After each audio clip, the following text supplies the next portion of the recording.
What is the creepiest or most unexplained thing that has happened to you that you still think about to this day? When we were children, my sister would have a recurring dream. Every night I would wake to her screaming and crying. She said in the dream, she would wake and have to use the restroom. As she passed the foot of the bed, a woman in a pink robe, who looked like my mother, would lunge at her with a knife. The dream would end after that. This happened every night. My parents made me switch rooms with her. For her, the dream stopped once we made the switch. I had the same exact dream once, but that was it. We ended up moving a year or so later because of a 1995 storm that flooded the house. Years later, our family was looking through old picture books, and it reminded us of those dreams my sister had. My mother said she didn't tell us this when we were younger because she didn't want to scare us more than we already were at the time. She said all kinds of weird things happened in that house. Glass would break, and TVs turned on and off, etc. But what she told us next scared the hell out of us even to this day. She said that after the room swap, days later she was watching TV late one night, waiting for my dad to come home from his night shift at the refinery. Out of the corner of her eye, she saw someone pass by her right shoulder, walking slowly to the hallway that connects to our bathroom and the master bedroom. My mother said she stayed frozen for a second before her instinct finally kicked in, and she got up and followed whatever this was. By the time she got to the hallway, she got a better look at this thing that had just walked into her bedroom. It was a woman. My mother only saw the back of her, but she says the woman had the same hair as her and was wearing a pink robe. Mom said she ran into the room and found nothing but screamed out, "Leave my babies alone. Leave this house alone." She said all of the craziness stopped after that. Glad we were forced to move out of that house. I know this was long, but I thought I would share. Gave me goosebumps writing this. A few years ago, I was at my lowest point in life. Several people close to me had passed away unexpectedly. I was being bullied every day at my job, and my life was falling apart. I was beyond being depressed. I just couldn't imagine waking up another day. So I had planned to end my life. I bought a one-way plane ticket, got sleeping pills, and wrote a series of farewell notes. On the day I was to fly out to fulfill my plan, there was a terrible accident on the freeway to the airport. It was shut down both ways. So I drove into a nearby pub to have a beer and wait out the traffic. The second I sat on the patio with my drink, a gentleman asked if he could sit with me. Whatever, I thought, sure, who cares? He told me that whatever I was doing next was a terrible idea and I would regret it. I thought, who is this random guy? But I listened.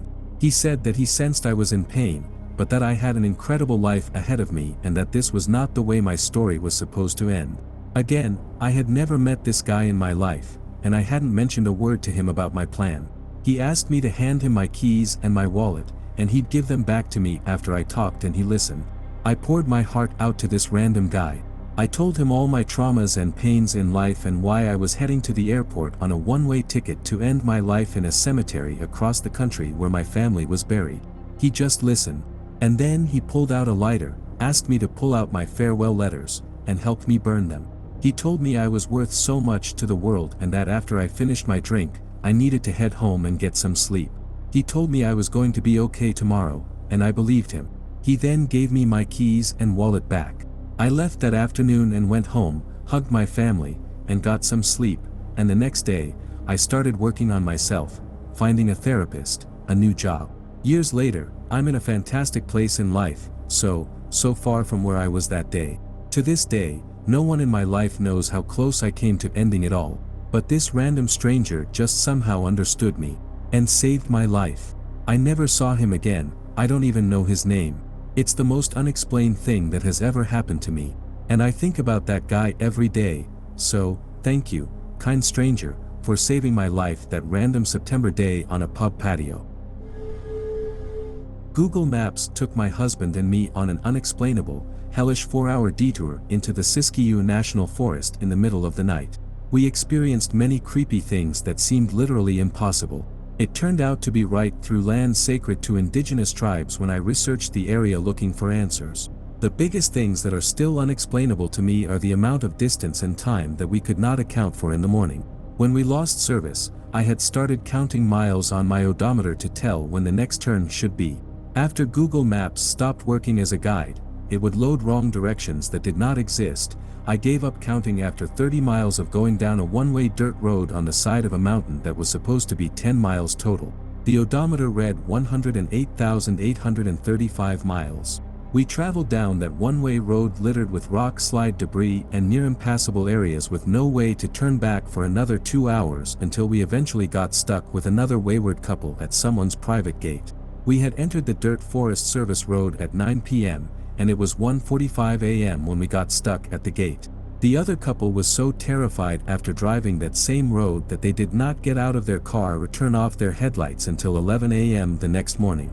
When we asked if they had a similar creepy experience, they said the road was hell, and they would not be attempting to go back that night either. That morning, we drove back together in the daylight, and the road was still one way with no forks or room to turn around. However, it was the original 10 miles Google had said it was. When I realized this and did not see any of the landmarks we had in the night, I looked at my odometer again for the first time since the night when I had stopped counting, and it said 108,763. Landmarks that were not there in the morning included 2 whole stretches of paved road, one with debris from landslides and trees growing through the pavement and another through a young Douglas fir forest.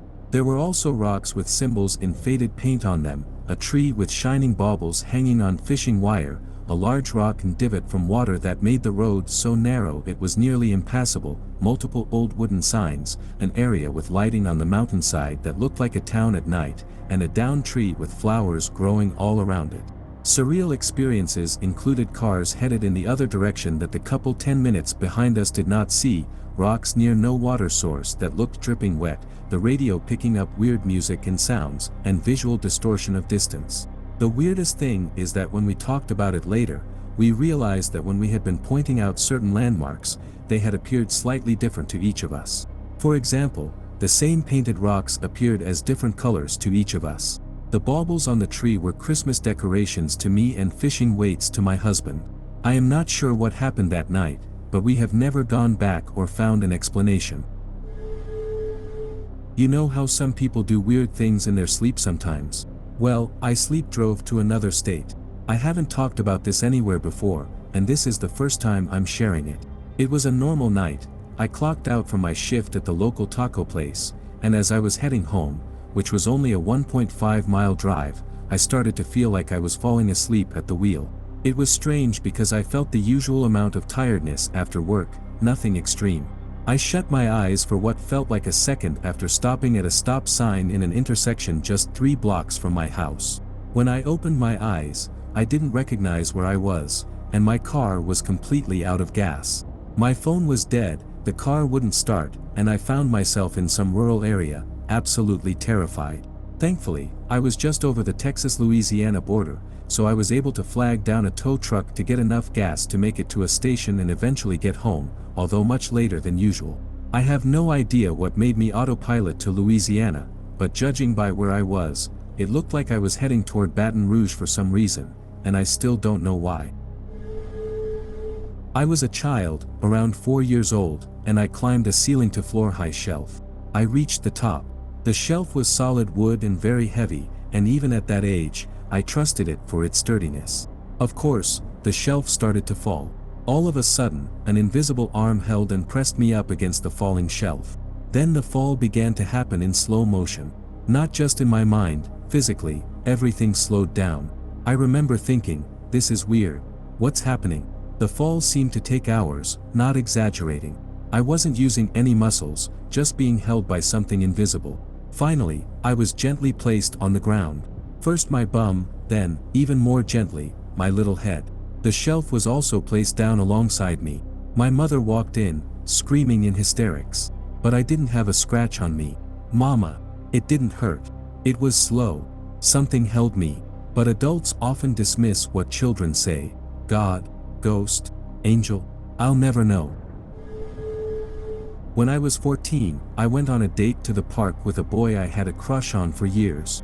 He gave me a necklace, blown glass on a black ribbon in a box. I immediately took off a gold necklace I had been wearing, which featured the Virgin Mary.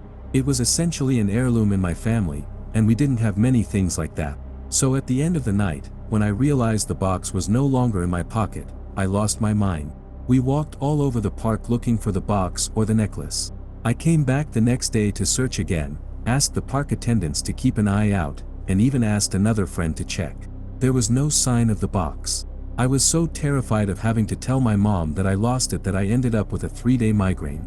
Eventually, I became convinced the guy I was with had stolen it from me, especially because he had done some other sketchy things that night.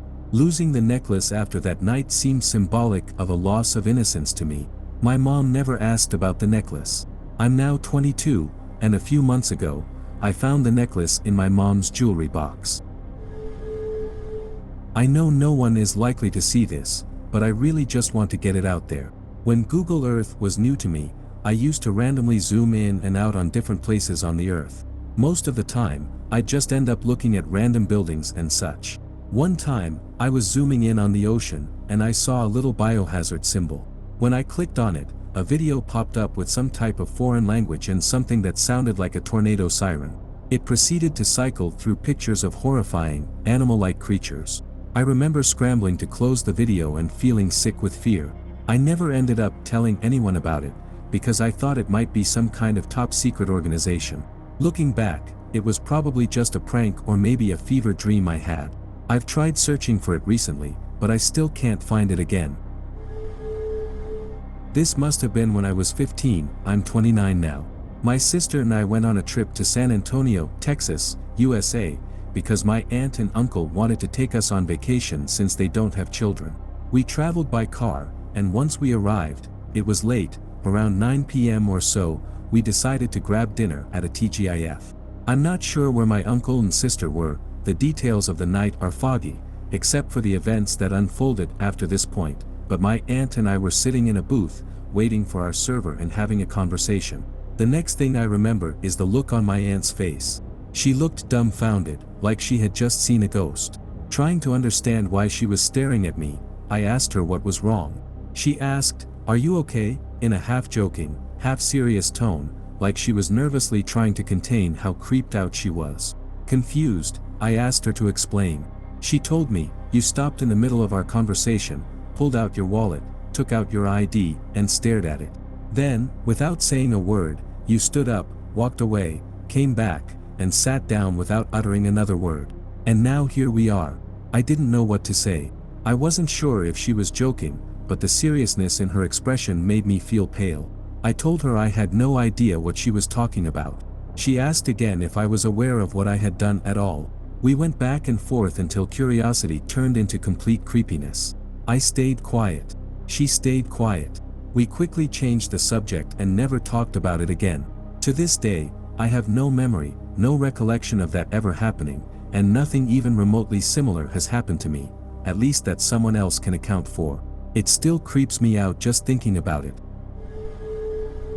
I was 24 and living alone in an apartment on the bottom floor of a fourplex. Summers get really hot, and I didn't have air conditioning, so I kept my bedroom window open while I slept.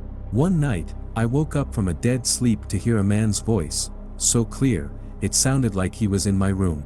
I remember feeling certain that what he was saying was directed at me, indicating he knew I was there. But I was so frozen and terrified that I don't remember what exactly he said. I lay still, waiting, not daring to move. Eventually, I heard him walk away from my window and toward the front steps of the apartment. As soon as I could, I got up, shut, and locked the window. I ran to the front of my apartment and hid behind my couch, where I could see the front porch steps through another window. There he was, sitting on my steps with his arms crossed over his knees, just waiting. He eventually left. I didn't call the police because I had left my phone in my bedroom. Instead, I stayed hidden behind the couch until he finally left. I'm not sure how long that took. I'm 36 now, and I still don't know who that person was or why they were talking to me through my window, but I think about it often. I was working as an investigator for a law firm. I had traveled several hours to the scene of an accidental electrocution, where a power line pole had bent, causing the power line to droop. There had been a massive storm in the area a day or so before. A neighbor, walking between his house and his neighbor's, bent down to walk under the power line, and the line barely touched his back. He was killed instantly. Before arriving, I had been advised that the power to that line had been turned off. My office gave me that information. When I got there, I walked up to the power line, and, being a total moron, I lifted it up with my hand and simply walked under it. I surveyed the area a little and, on my way back to the road, lifted the power line again as I walked under it. As I reached the road, several men from the power company arrived. One of them exited the truck before it had even come to a complete stop and said, "Before you go back there, where the power line was drooping, you'll have to give us a few minutes so we can cut the power to the line." Immediately, I thought I had been in the wrong location. One of the power company men started walking in the direction I had just come from, so I followed him. When we reached the drooped power line, he got on his handheld radio and reported that he had located the power line. I literally froze. I felt the blood drain from my face, no exaggeration. I remember just repeating over and over, "I just touched that line." The guy turned around and said, "No, you didn't touch this line.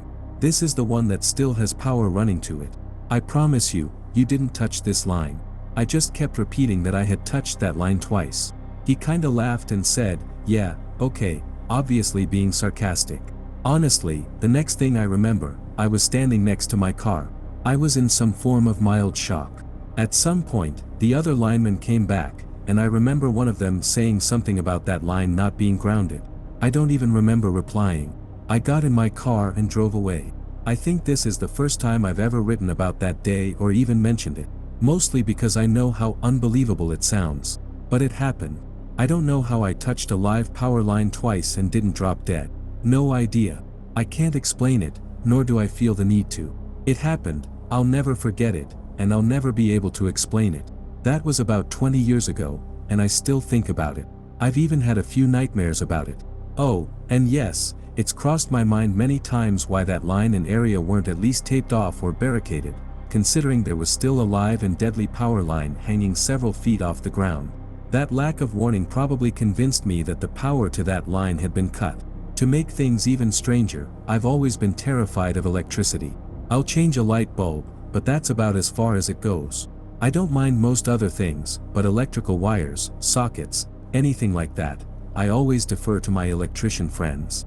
Why I even thought to touch those wires that day is beyond me. But I did, and somehow lived to tell about it. And no, I didn't gain any superpowers from touching that live power line, at least none that I'm aware of. This happened just this past summer. 3 years ago, I lost my pit bull, Harvey, after a long battle with cancer. He had 3 legs, and he was my best friend. After he had his leg removed, he lived another year and a half, and we did everything together. I rescued him when I was a vet tech. He had parvo as a puppy and was going to be put down.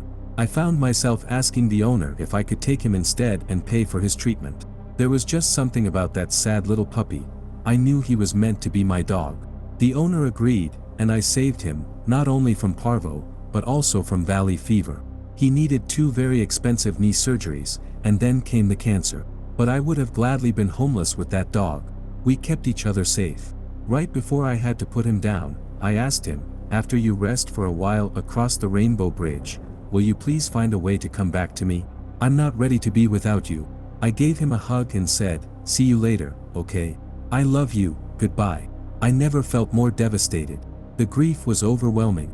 One night, nearing the 1-year mark since he had been gone, I had a dream. I woke up in my room, and everything was completely white, the bed, my clothes, and there was a bright white light shining on the bed. Everything around me was pitch black, except for the light illuminating the bed. I could hear something, so I scooted to the edge of the bed and squinted, trying to see what it was. Suddenly, the light expanded slightly, just enough to reveal the area in front of my bed, and Harvey came leaping onto the bed.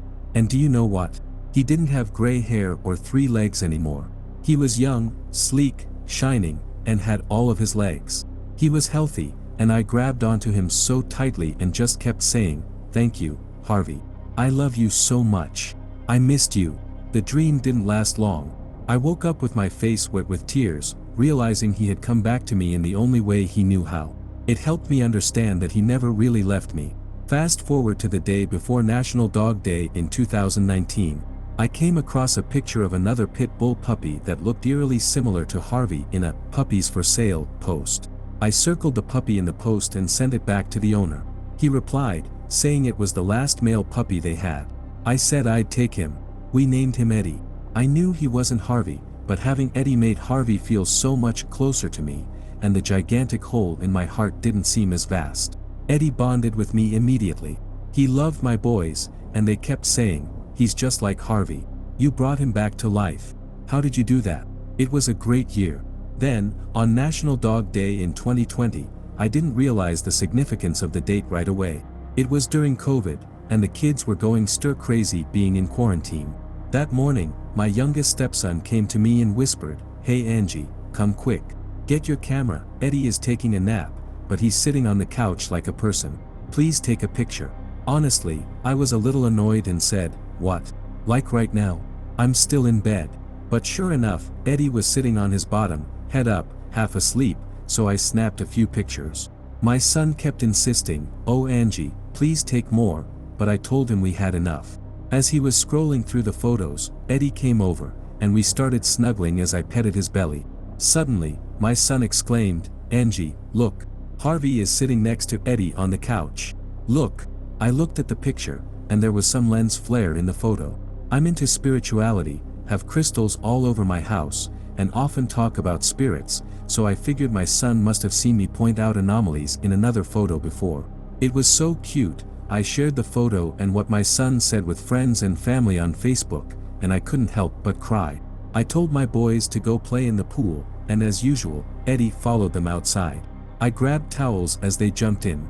Moments later, my youngest came running in, screaming, "Eddie fell into the pool. He needs help. He's in the deep end."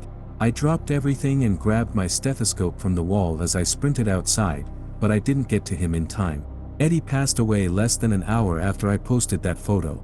While I was doing CPR, I didn't realize that my boys had grabbed things from my healing shelf like crystals, sage, and candles. They were doing their best to help, trying to heal him the only way they knew how. But he never came back. He was gone, just like that. I told my boys that in that picture, Harvey really was with Eddie that morning and kept him safe. Harvey came to take Eddie away and keep him safe for us. I don't know if that thought was more for them or for me. Later that night, I overheard my husband talking to my middle stepson, and we realized that it was exactly 1 year to the day since we brought Eddie home. It was National Dog Day in 2020. My son said to my husband, "Dad, I think Harvey really was Eddie this whole time. That's why he only got to come back to us for 1 year. That was the deal." My heart in that moment. When I think about everything that happened, it's still almost unbelievable. But I hold on tightly to what my son shared that day about Harvey and Eddie. I miss them both dearly.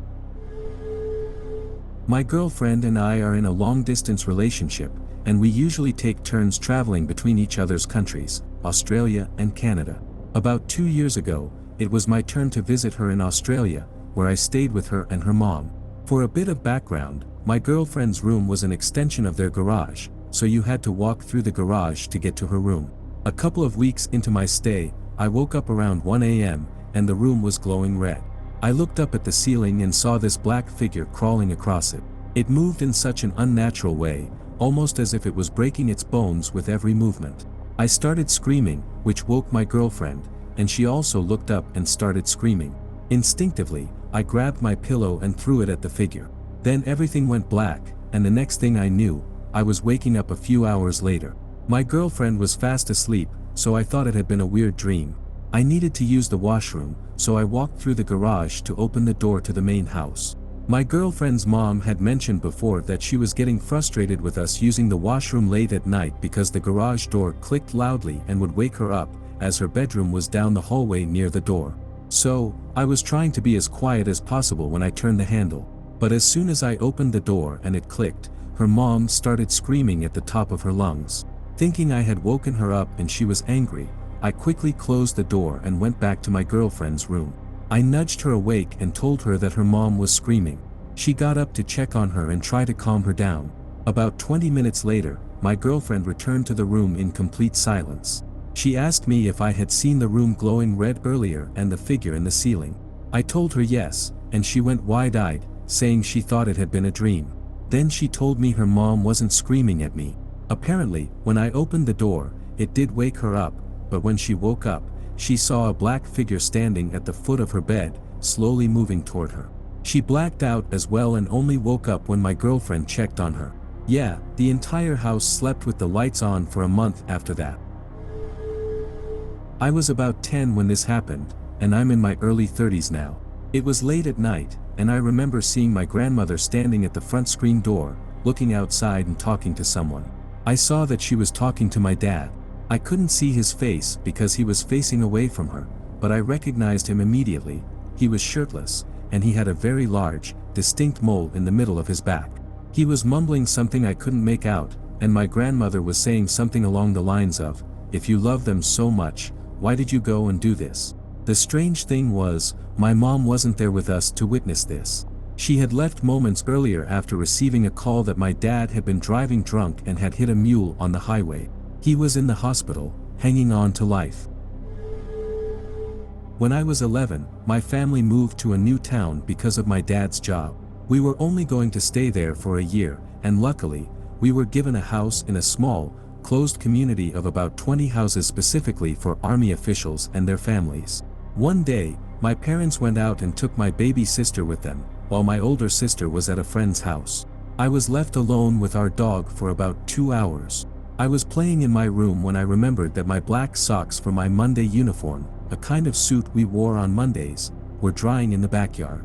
I went out there with my dog and, just thinking out loud, I said, "I wish there was something to do." Not a moment later, I heard a young voice say, very clearly, "Then let's play." I turned around, expecting to see someone, but all I saw was my normally hyperactive golden retriever, sitting calmly and looking at me like nothing had happened. I freaked out immediately. I ran upstairs to my parents' bedroom, turned on the TV, and hid under the covers until my family got home. By the time they arrived, I was sweating, scared, and completely paranoid. They tried to comfort me, but they never figured out what had happened. The part that still freaks me out is that each house in the community was surrounded by 3-meter-tall cinderblock walls. The area where my socks were drying was right next to a wall separating us from another house, but that house didn't have any children. The house to the left was over 20 meters away and behind another wall, and the wall behind our house separated us from nothing but a steep hill. There was no one who could have said that, and to this day, it still creeps me out every time I think about it. When I was in high school, I was always the first to arrive home out of my family, so I had the entire house to myself for about an hour. I've never been superstitious or someone who gets scared easily, and that hour alone was my favorite time of the day. One day, after getting home from school, I placed my bag away and started up the stairs to my bedroom, which was upstairs. About halfway up, I stopped because I thought I heard something coming from upstairs. I stayed still and listened. I heard a very slow rendition of the melody from "Ring Around the Rosie," crystal clear, coming from my bedroom. I was 100% sure I was the only one home, and I had no device that could have been playing music, especially that song. I froze in fear and stood there for about 15 seconds, listening to make sure I wasn't imagining it. I wasn't. I just turned around, went back downstairs, and waited in the living room for my family to come home before I dared go back upstairs. When I finally did go back to my room a few hours later, everything was perfectly normal. It wasn't a super climactic experience, but it's something I still think about from time to time. I never told anyone about it because it seemed too strange to bring up, but it was the first time something truly weird happened to me. We had a rescue dog years back, a terrier mix, and we lived in the countryside on a wooded hillside with about 5 acres of woodland and rough fields. The place was mostly wild, and our dog loved it, especially chasing rabbits up in the woods. She loved her home too, so she was never gone for very long. But one day, she went missing. We searched everywhere with our other dogs, but nothing. We even had a friend bring his dogs to help, but still no sign of her. We put up posters, advertised, and for 6 days, we did little but search high and low. Nothing. On the 6th day, we had almost given up hope. But I had a hunch, this feeling deep in my gut about one particular area we had already searched thoroughly. I couldn't shake it. So, I grabbed a sickle and a pair of gardening gloves and made my way to the center of this massive bramble patch. It was summer, and all I could hear were birds and insects, but suddenly, I heard a muffled yip. I called her name, and I heard her again, getting excited. She was deep underground in a rabbit warren. I stayed there calling to her until help arrived. The local fire brigade came to assist, and after some effort, we eventually got her out. She ran around like a wild, muddy pup. The vet said she was amazingly okay, probably surviving by getting moisture from the mud. I'm not usually a fanciful person, but somehow, I knew she was there. No explanation for it, but I just knew. In high school, when AOL was new and chat rooms were super popular, I was 16 when we finally got our first PC, AOL, and the whole setup. Creepy old men would lurk in chat rooms full of teenagers because, well, creepy old men. One guy started messaging me, claiming to be in his late 30s, but who knows with the internet, he could have been 78 for all I knew. As a teenage girl, I had no interest in talking to him, so I told him to leave me alone. Not long after, he made a fake account, pretending to be a teenage boy, but he started talking like he did before, and I quickly caught on. Why put so much effort into talking to a random 16-year-old? I filed complaints, but nothing really came of it since he hadn't technically done anything illegal. So I moved on, thinking it was over. Then one day, while my parents were out and my brother was gone, the home phone rang. It was him. He told me he knew I was alone, knew my parents were out, and then he described what my house looked like, every detail over the phone. He said he could easily come to me if I asked him to. I told him I wasn't amused and to stop. After that, he disappeared. I never heard from him again. It was just weird. I still have no idea how he knew what he did or why he was so fixated. We used to have a night out every Christmas with the lads from high school. One time, we went back to one of the guys' houses after a night out, all drunk and having a good time. Suddenly, one of the lads pointed into the kitchen and asked, "Who's that?" The kitchen was like a small box room. You could see the whole thing from the doorway. I had my back to the wall where the kitchen was, so I turned to look in. The lights were off, and there was no one there. We all looked and asked him what he was talking about.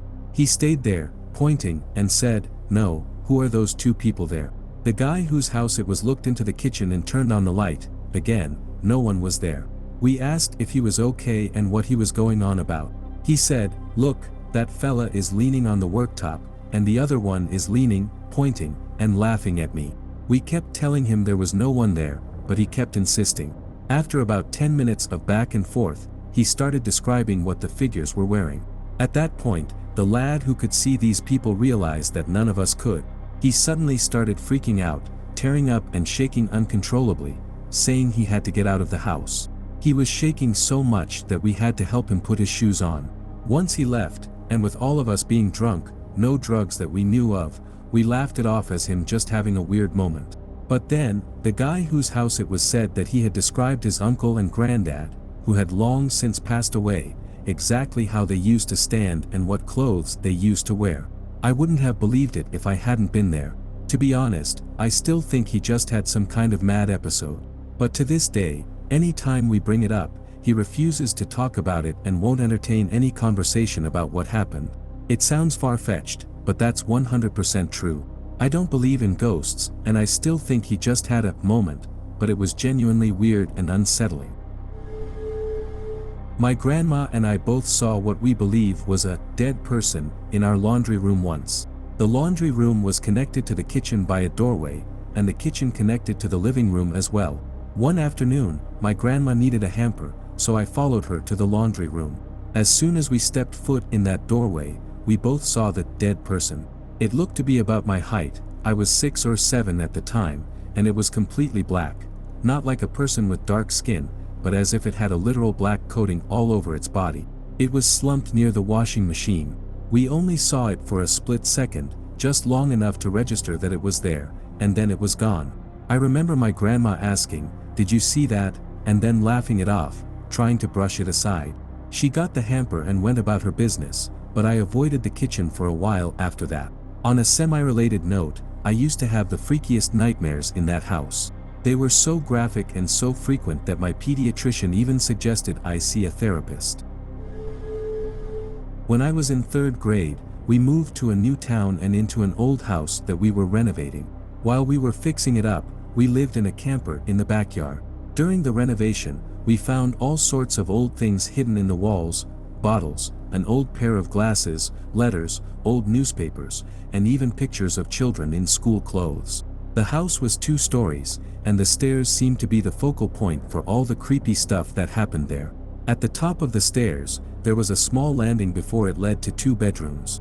We always left the light on in the landing at night, in case we had to get up to use the bathroom. My brother and I shared one of the rooms, while our older brother had the other. I refused to sleep upstairs because I was so creeped out, so I always slept downstairs on the couch. One weekend, my sister, who was older than all of us, came to visit and was staying in my oldest brother's bedroom. She was there alone while the rest of us were at school, and my mom was at work.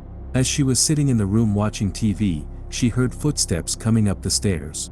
Thinking my mom had come home early, she called out, but got no response, just the sound of footsteps turning around and going back down the stairs. When she got up to check, the house was empty, and all the doors were locked. It didn't stop there. Later, my oldest brother was left home alone for a week while the rest of us went on a vacation. Naturally, he had his girlfriend stay over to keep him company. One night, around 3 a.m., she got up to use the bathroom downstairs. She said she heard the sound of children whispering.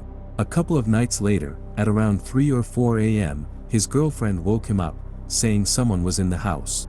They both heard footsteps coming up the stairs.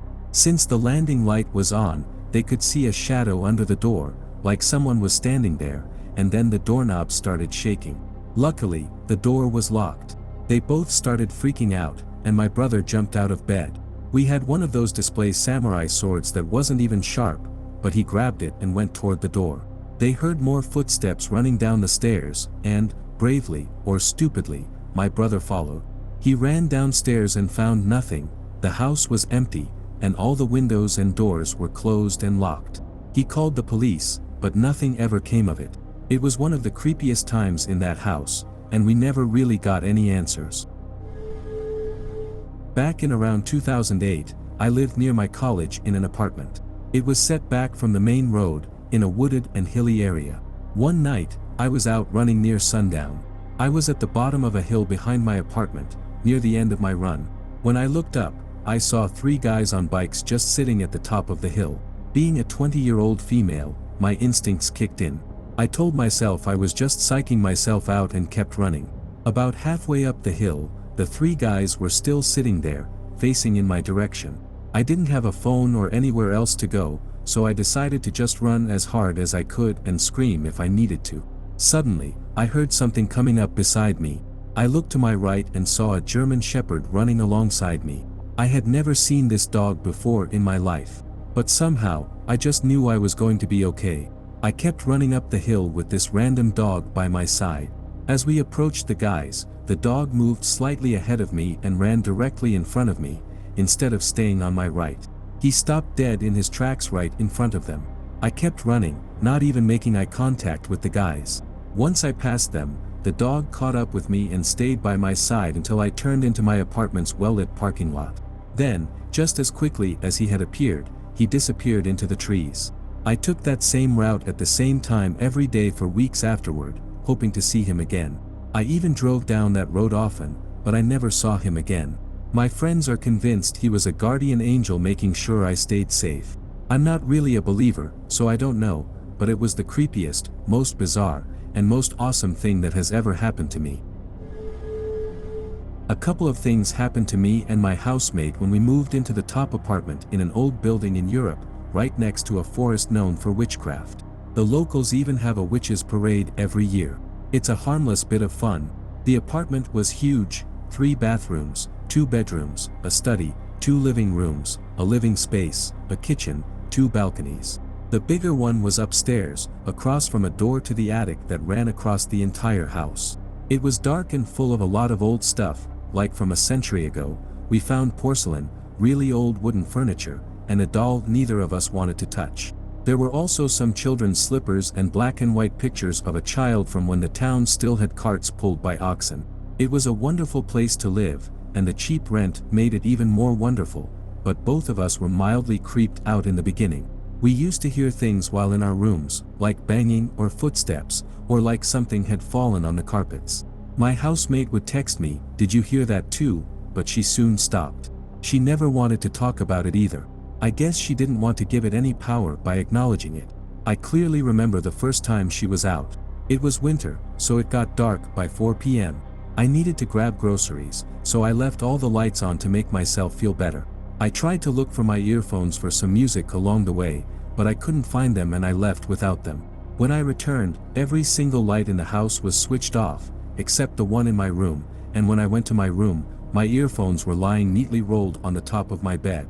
A few other incidents took place while we lived there too, like the bulbs in the corridor, and only the corridor, dying with loud pops one by one, my housemate hearing something like a dog scratching at her door and texting me to let her sleep one evening while I was over at a friend's place, me hearing a door loudly banging somewhere in the house while I was on the toilet, and the banging stopping immediately as soon as I flushed. It was like it didn't realize there was someone home. The house was weirdly cold too, but we lived there for a year without anything major happening.